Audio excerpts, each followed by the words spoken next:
This is the tutorial to create direct invoices.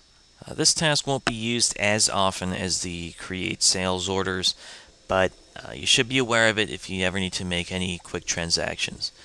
First, you will go to Order Entry, Invoices, and Direct Invoicing. This is going to look a little bit different than quotes and orders, but you will begin with the customer ID, which is again a searchable field. Select the customer, and you can choose the source. So you can convert sales orders, convert quotes, or copy another transaction. This makes it so that if you want to, you can get invoices from a number of ways pretty simply and easily. Usually if you use source none and you have to enter stuff, this is going to be in a case where someone has a quick cash and carry purchase. So I'll duplicate that. You begin with the invoice date, which again should be today's date. Enter your location prefix.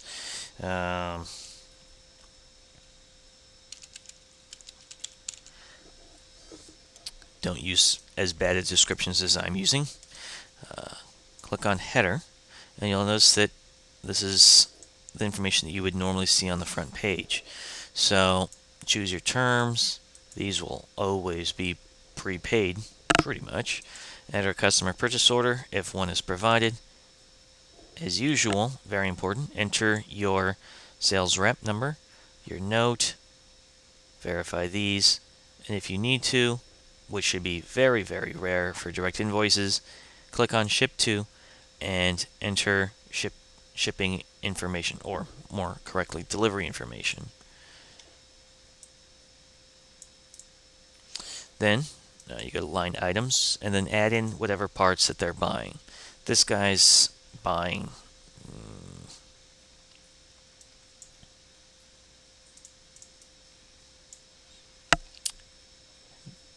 chlorine concentrate.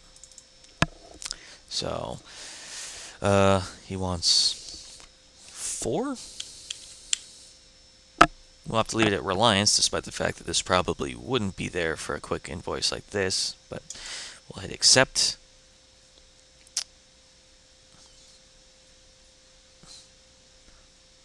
We'll accept this. This is only for demonstration purposes. We shouldn't usually be doing that. And then we go to summary. And this will look again like how it was in maintained sales orders. Subtotal, verify your tax, and then choose your payment amount. Because we've chosen prepaid as the terms, when you go to summary, it will say that I've received the whole amount, because we can't invoice something without receiving the whole amount. If we went ahead and say someone did something and we did it as COD or net 30, we'd basically let them take it and invoice it without receiving the full payment. We could enter the amount that we were going to receive. Normally speaking, we shouldn't do that. If someone is going to be paying less than the full amount, it should go in as a sales order. Those make it easier to find full payment versus partial payment purchases. Again, we can enter a check number. If there are any deposits they've made, we can apply those deposits. For example, the previous one that we gotten on the other transaction, we could apply it to this instead. For the most part, it would be better not to apply a deposit to something else, which is why it might be good to leave the transaction information for your deposits. So we won't be applying this, but if someone had a deposit that we were converting, say, an order from, we could go ahead and take it here. So enter that, net balance due 0, click OK, and then we can verify the information right here. Invoice subtotal, sales tax, total, payments received, and net balance due. We'll click post and print. And this is part of the test file. This should never come up. If it does, ask for help.